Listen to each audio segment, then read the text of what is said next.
Okey, Assalamualaikum. Saya Maisarah Imtiaz, iaitu alumni Kuala Passion Port Dickson dan bekas pelajar Cikgu Saifuddin bin Mohamad. Saya nak ucapkan terima kasih kerana cikgu sudi untuk ditemu bual oleh saya untuk untuk menyempurnakan tugasan saya. Ya, okey, jadi kita teruskan dengan soalan. Bolehkah cikgu menceritakan serba sedikit biodata dan latar belakang pendidikan cikgu? Okay, Bismillahirrahmanirrahim. Nama saya Saifuddin bin Mohamad atau lebih dikenali sebagai Cikgu Saiful. Mengajar di College Vocational Port Dickson. Pengalaman mengajar selama berkhidmat dalam tempoh ini, saya telah diberi kepercayaan oleh Kementerian Pelajaran Malaysia untuk menjadi salah seorang jurulatih utama peringkat kebangsaan untuk bidang perusahaan perniagaan. Selain itu juga saya diberi kepercayaan oleh pihak Lembaga Peperiksaan Malaysia dengan dilantik sebagai salah seorang pembuat soalan peperiksaan dan juga pemeriksa kertas peperiksaan. Di KV, saya mengajar subjek pengurusan perniagaan dan juga saya diberi kepercayaan untuk memegang jawatan sebagai ketua bengkel. Yang mana ketua bengkel inilah kita menguruskan segala aset-aset, perolehan, kewangan dan juga stok-stok perolehan yang berada di bengkel. Okey, itu sahaja sedikit tentang saya lah. Okey, baiklah, kita pergi ke soalan yang kedua. Secara umumnya, apakah yang cikgu faham mengenai konsep guru sebagai pemimpin profesional?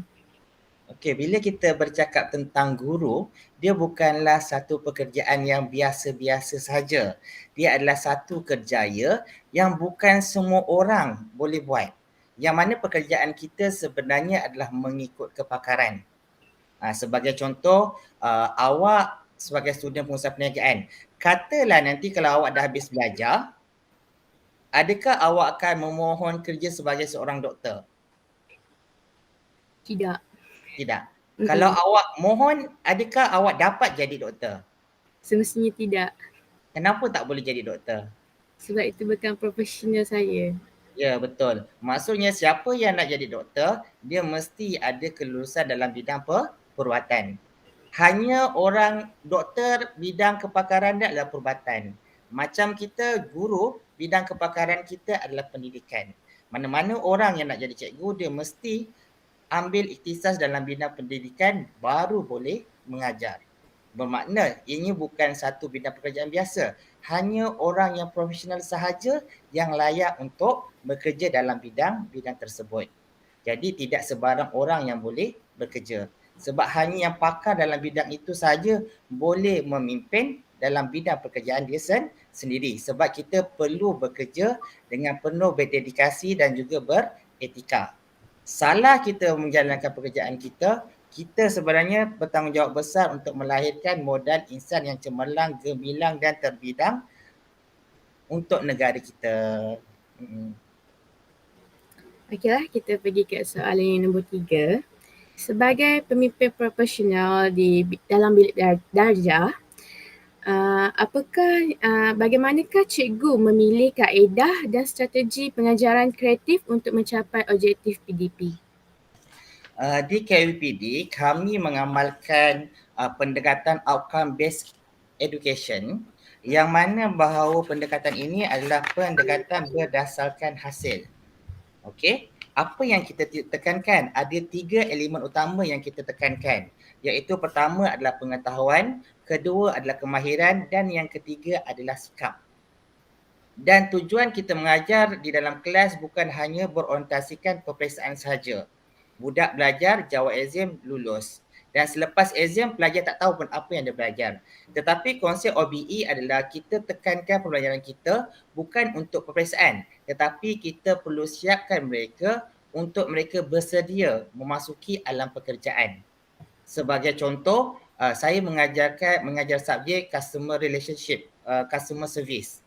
Jadi kita tidak sekadar mengajar, tetapi kita kena pastikan apabila pelajar ini keluar nanti, dia bekerja dalam bidang customer service sebagai pengurus khidmat pelanggan. Dia dapat aplikasikan apa yang dia belajar di college di tempat kerja nanti. Itu yang kita katakan berasaskan hasil. Hasilnya itu tidak digunakan semasa dia belajar, tetapi hasil itu digunakan selepas dia belajar, digunakan semasa alam pekerjaan. Jadi untuk memastikan 3 elemen yang saya sebutkan tadi itu tercapai, pengetahuan, kemahiran dan juga sikap yang kita nak terapkan ini tadi, ianya tidak boleh dilaksanakan dengan pendidikan secara konvensional yang biasa, iaitu berpusatkan guru semata-mata, tetapi ianya perlu berpusatkan pelajar. Okey? Sebagai contoh, mungkin guru perlu berpusatkan guru hanya 20% saja. Contohnya kita nak elemen pertama iaitu pengetahuan, kita nak sampaikan ilmu. Apa itu customer service? Apa teori-teorinya? Ya, guru perlu sampaikan. Tetapi hanya persentage yang sikit saja, 20% sahaja daripada guru. Tetapi baki 80% tadi adalah berorientasikan pelajar. Bermakna pelajar yang perlu buat semua benda ini dan guru sebagai moderator ataupun facilitator guide pelajar untuk dia menggali mendapatkan ilmu yang lebih banyak. Jadi 20% berpusatkan guru, 80% lagi adalah berpusatkan pelajar. Okey? Dan juga kita meningkatkan elemen ketiga iaitu sikap. Jadi daripada OBE ni tadilah kita akan menerapkan sikap-sikap nilai-nilai murni, nilai-nilai baik dan juga kita menerapkan supaya bila pelajar itu boleh keluar nanti dia boleh berkomunikasi dengan baik, menyelesaikan masalah dengan baik, kemudian boleh membuat keputusan dan menjadi seorang yang berani. Jadi macam mana kita melaksanakan OBE di KV? Jadi macam saya kata tadi bahawa berpusatkan pelajar. Jadi antaranya adalah kita akan buat mungkin role play bersama pelajar. Pelajar perlu kita bagi situasi, okey, kawan A secara berkumpulan. Seorang jadi customer, seorang jadi pegawai khidmat pelanggan. Jadi situasi pelanggan tengah marah-marah buat komplain. Jadi mereka perlu melakonkan semula. Jadi pelajar akan dapat gambaran sebenar macam mana sekiranya customer komplain. Jadi bila dia dah keluar belajar tu, dia kerja dengan customer service, tiba-tiba ada customer komplain. Betul-betul. Dia dah tahu macam mana dia nak handle dengan customer tu nanti. Alright? Jadi itu yang kita sebenarnya di KV sebenarnya, kita mengajar mereka sebenarnya situasi sebenar macam mana mereka ingin keluar nanti ke alam pekerjaan. Jadi ada macam-macam kaedah pendekatan yang mungkin kita boleh terapkan. Contohnya seperti flip lecturer yang mana di dalam kelas sebenarnya untuk memastikan pelajar benar-benar faham, pelajar yang akan mengajar di dalam kelas untuk menerangkan semula kepada kawan-kawan dia. Itu kita panggil sebagai pendekatan flip lecturer. Ataupun kita boleh menggunakan pendekatan flip classroom. Yang mana kalau kita tahu sekarang ni PKP banyak kelas yang kita tak boleh buat kelas dalam kelas. Tetapi kita buat di luar kelas. Sepertinya kita menyediakan konten-konten dalam video, pelajar belajar melalui video. Proses pembelajaran pada hari ini tidak semestinya berada di dalam sebuah bilik. Kelas boleh berada di mana-mana sahaja pada waktu-waktu bila. Okey? Ataupun kita boleh juga macam saya kata tadi secara berkumpulan, berkolaboratif. Kita bagi dia kerja berpasukan, dia bekerjasama. Jadi pengalaman-pengalaman yang digunakan inilah nanti dia akan gunakan apabila dia bekerja. Ramai orang pelajar dia silap faham. Dia kata okey kita belajar hari ini adalah untuk lulus exam. Tidak. Tetapi apa yang kita belajar pada hari ini lebih daripada itu. Okey, kertas peperiksaan exam itu hanya pada kertas saja lulus kita dapat A. Tetapi selepas itu apa yang awak nak buat pada pekerjaan awak nanti?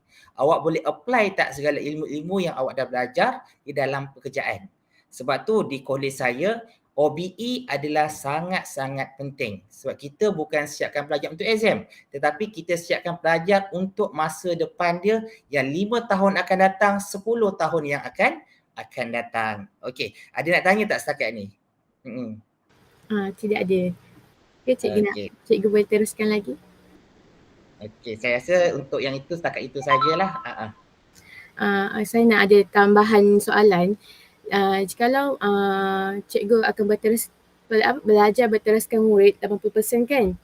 Adakah murid akan meneroka aplikasi-aplikasi contohnya macam Kahoot, macam Quizizz ke cikgu yang akan aplikasikan aplikasi yang moden untuk pelajaran contohnya macam PKP kita kan soal kelas online, cikgu ada gunakan tak?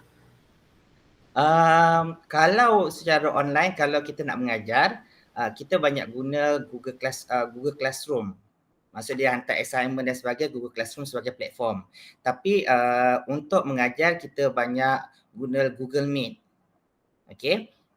Untuk latihan, pengukuhan sama ada menguji mereka faham ataupun tidak faham, kita akan guna Kahoot. Okey.